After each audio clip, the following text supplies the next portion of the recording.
Sala ako ay. Atangkoy.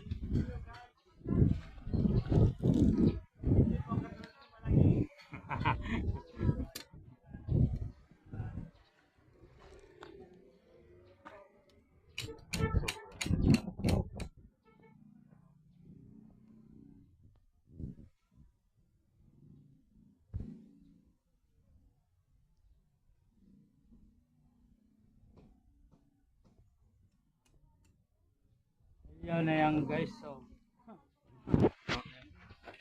Hindi karera ang buhay, kaya hindi tayo dapat nakikipag-unahan sa iba.